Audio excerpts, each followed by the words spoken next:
The hunger artist, the secret war for survival. The most dangerous war is the one fought not with bullets, but with the body itself. In the spring of 1944, as the world burned and the great armies of men clashed across Europe and the Pacific, a quiet, almost forgotten battle was being waged in the basement laboratories of the University of Minnesota. It was a war of science, and its soldiers were 24 young, physically perfect men, all conscientious objectors who refused to fire a weapon but were desperate to serve their country. They were about to become the subjects of the most radical, secretive, and psychologically devastating experiment in American history, the Minnesota Starvation Experiment. Their mission was simple: to starve themselves to the very brink of death, to understand how to save the millions of people who would be left malnourished in the wake of Hitler's defeat. But the man running the show, Dr. Ansel Keys, a brilliant physiologist, had a darker, more ambitious secret. He wasn't just interested in saving European lives, he was obsessed with breaking the human will. Among the volunteers was Private Elias Eli Kincaid, a strapping farm boy from Iowa who believed in peace, God, and the unyielding strength of his own character. When he stepped into the clean, brightly lit ward on the first floor of the laboratory, he weighed 175 pounds of lean muscle and hope. 6 months later, he would weigh 105 pounds, his skin transparent over bone, his mind fractured, and his belief in human virtue shattered. The horror was not the hunger. The horror was what the hunger revealed about the nature of man. This is the true story of how American men chose to suffer the agony of the starving world and the shocking scientific and psychological price they paid to teach humanity how to eat again. Part 1. The Pact of Sacrifice. The Beginning. The air in the metabolism ward was sterilized, quiet and strangely odorless, a stark contrast to the muddy world outside. The date was February 1, 1944. Elias Kincaid stood straight, his newly issued cotton fatigues crisp against his skin.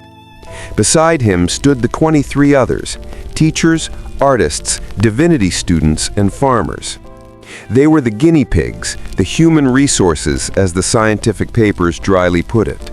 But to each other, they were the volunteers, men who had signed a pact with their government and with starvation itself. They were all members of the Civilian Public Service, or CPS, a group of conscientious objectors who had chosen this radical form of non-combatant duty over military service. Dr. Ansel Keys, the visionary and demanding lead researcher, surveyed his troop. Keys was a man whose intellect was as sharp as his gaze, a scientist obsessed with data and driven by a messianic conviction that food, not bombs, would win the peace. He had the unsettling habit of looking through people, seeing only their caloric ratios, their lipid layers, and their future statistical decay. "Gentlemen," Keys stated, his voice devoid of unnecessary warmth, "for the next 12 weeks, you will be our controls. You will eat normally. We will measure every ounce of input, every calorie of output. Your bodies are our baseline, your minds our map. Understand this. What we learn here will feed the hungry of a devastated continent. This is not service, this is sacrifice." The control phase was a deceptive paradise. Eli, a man accustomed to the demanding, predictable rhythm of farm work, suddenly found himself living a life of structured leisure. He was fed 3 hearty, satisfying meals a day, exactly 3,200 calories, eggs, sausage, fresh milk, and thick slices of beef. The food was delicious, the portions ample, the variety comforting. They attended lectures, played chess, read books, and walked the green campus of the University of Minnesota, all while their every breath, every heartbeat, every bowel movement was meticulously recorded. But even in this golden phase, the psychological tension coiled beneath the surface. The men knew the feast was the prelude to the fast. They felt the weight of their own goodness.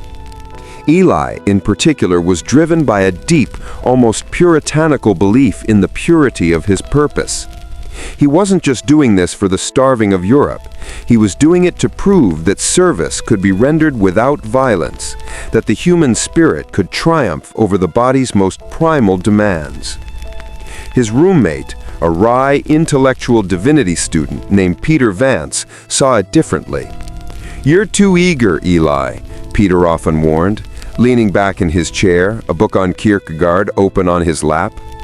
"You think this is a noble endurance test. It's not. It's a physiological assault. Keyes isn't testing your soul. He's testing your body's failure modes. And the body, Eli, always wins." Eli simply smiled, flexing his arm. "My body is a temple. It can endure."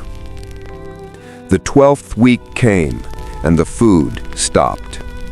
The last meal was a magnificent, agonizing finality. Steak, mashed potatoes, fresh bread, and an entire slice of apple pie. Many of the men overate, stuffing themselves in a desperate, primal act of storage. Eli ate calmly, savoring every bite, believing his discipline would carry him through. On April 30th, 1944, the true experiment began. The men's daily caloric intake was brutally slashed from 3,200 calories to just 1,570 calories. But the food they were given was the cruelest joke of all. Meager portions of dark, peasant-style foods meant to mimic the post-war diet of Europe. Cabbage, potatoes, rye bread, and turnips. It was a diet intentionally low in protein and fat, designed to cause maximum damage while allowing the subjects to remain ambulatory. The first month was a shock, but manageable. The weight loss was dramatic, averaging about 1.5 pounds a week, exactly as Keyes predicted. They were shedding their reserves, but they still felt strong, motivated by the novelty and the shared commitment. Then came the second month, and the physical decay accelerated, pulling the mind down with it. The hunger wasn't a pang, it was a constant, debilitating presence. It became a noise, a vibration, a dull ache that permeated everything. Eli's once powerful frame began to hollow out. His face became skeletal, his eyes sunken and enormous. He lost the muscle in his buttocks and thighs, causing his gait to change into a shuffling, geriatric stagger. The psychological changes were terrifying. The world shrank to a single dimension: food.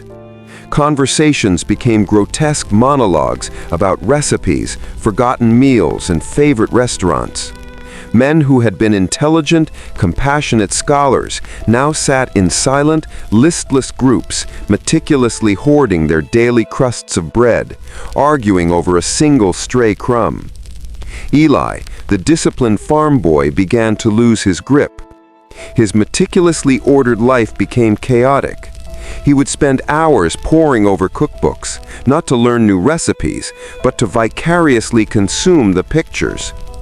He started collecting garbage, discarded food wrappers, old bones from the kitchen, and would hide them under his bed, sniffing them in a frenzy of shame and desperation.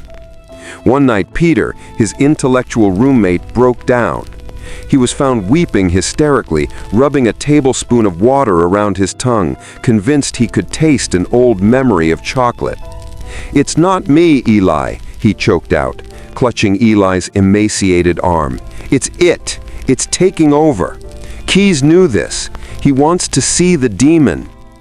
Eli looked at the wreck of his friend, and the fear was a cold stone in his own gut. Keyes wasn't just observing starvation, he was engineering psychological collapse. He was proving that the noble spirit of man, the very thing Eli had signed up to protect, was merely a luxury supported by 3,200 calories. Reduce the fuel, and the soul becomes secondary to the primal, desperate animal. The experiment dragged into its 5th month. The men were now walking skeletons. They were deeply depressed, irritable, constantly cold despite the summer heat, and experiencing full-blown psychological distress. Many suffered from edema, their bodies attempting to hold on to any water they could, making their ankles and faces grotesquely swollen even as they starved. The experiment was nearing the end, but the real test, the rehabilitation phase, was about to begin. It would prove to be far more dangerous than the starvation itself.